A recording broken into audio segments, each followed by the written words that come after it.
Hola David, me habían dicho que estabas por aquí. ¿Qué tal? Sí, aquí estoy. ¿Qué estás haciendo? Pues mira, estoy describiendo este perfil, un perfil bajo el cereal de siembra directa y comprobando de qué está compuesto este perfil de suelo. Es cierto, tú eres edafólogo, pero en verdad, ¿qué hace un edafólogo? ¿Qué estudiáis? Bueno, pues efectivamente somos supuestamente especialistas en la ciencia del suelo, pero el suelo que cultivamos o que mantiene un bosque o el que, bueno, tiene una serie de usos que son fundamentales para la vida y que, bueno, es un concepto que nos puede llevar a cierto equívoco, porque es cierto que a veces comentamos, pues suelo urbanizable o, bueno, tuve una anécdota el otro día en el parking, ¿no?, en el cual me preguntaban qué hacía, digo, no, pues me dedico a los suelos, y me preguntaban, pues a mí me interesa mucho, porque tengo que instalar yo suelo radiante y me interesaría saber, no es ese suelo, no es el suelo de la casa, no es el suelo de una urbanización o el de un polígono industrial, no es el suelo, por decirlo de una forma simple, sobre el que estamos cultivando. ¿Y cómo estudias el suelo? Bueno, dijéramos que hay varias aproximaciones. Una podría ser simplemente el tomar una muestra en superficie, que sería similar a la que, por ejemplo, nos extraen sangre y nos hacen una analítica, esa sería una opción.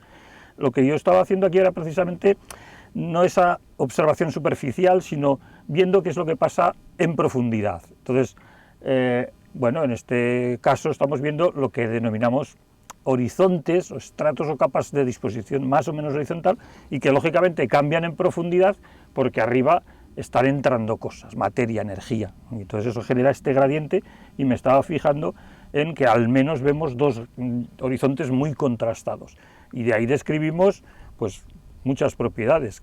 Entonces el suelo no es siempre igual. No, el suelo, de hecho tendríamos que hablar de suelos, ¿no? Hay suelos diferentes en función pues del clima, del cultivo, de la roca madre, por ejemplo, ¿no? O sea, hay una serie de factores que hacen que el suelo vaya cambiando.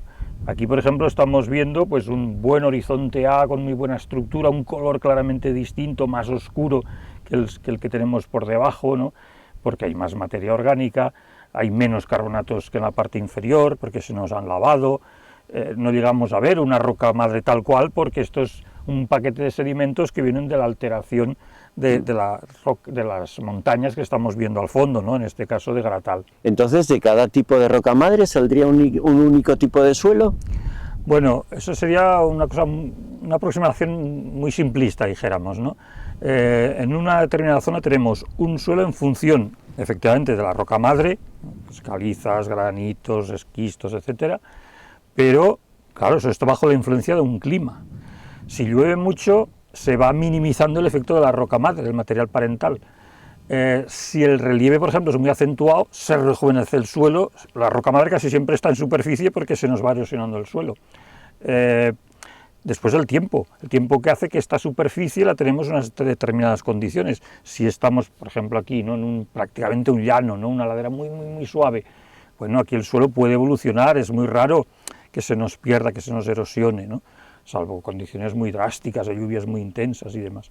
Entonces tenemos que acumular esos factores: clima, relieve o geomorfología, la cubierta vegetal, el tiempo y la roca madre, pues deja su impronta. Más sobre todo, cuanto más árido es el clima, dijéramos, porque claro, tiene menos acción para modificar esos caracteres heredados de la roca madre. Entonces, lo de conocer los tipos de suelo, más allá de la curiosidad casi de coleccionismo, ¿para qué sirve el suelo? Bueno, a ver, si conocemos los suelos y su distribución en el espacio, eso es fundamental para la ordenación territorial. Es decir, si sabemos que en un sitio hay muy buenos suelos, que nos producen, por ejemplo, una gran cantidad de alimentos y sanos, de calidad, pues, hombre, esos suelos los podemos preservar para ese uso. Y, en cambio, otros usos destinarlos a suelos más pobres, ¿no? Porque hemos de pensar que entre las funciones o servicios ecosistémicos de los suelos está especialmente producir alimentos. Es que sin suelo no comemos. O sea, comida, biomasa, fibras, o sea, la madera para el papel, en fin, o sea, todo eso sale del suelo, porque crece una vegetación que aprovechamos. Pero es que no solo eso. En el suelo tenemos entre 3 y 4 veces más carbono que en toda la vegetación que pueda sostener y que incluso la atmósfera.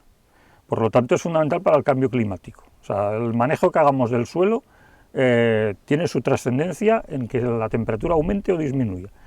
Y por ejemplo, bueno, sobre el suelo llueve. O sea, el agua que acabamos utilizando, sea un agua superficial o un freático de un pozo, ha pasado por los suelos. Por lo tanto, el manejo que hagamos de esos suelos es trascendente para tener una calidad de agua como corresponde. En el suelo tenemos un mundo que existe, pero que no vemos. Además, un mundo que debe ser bastante rico.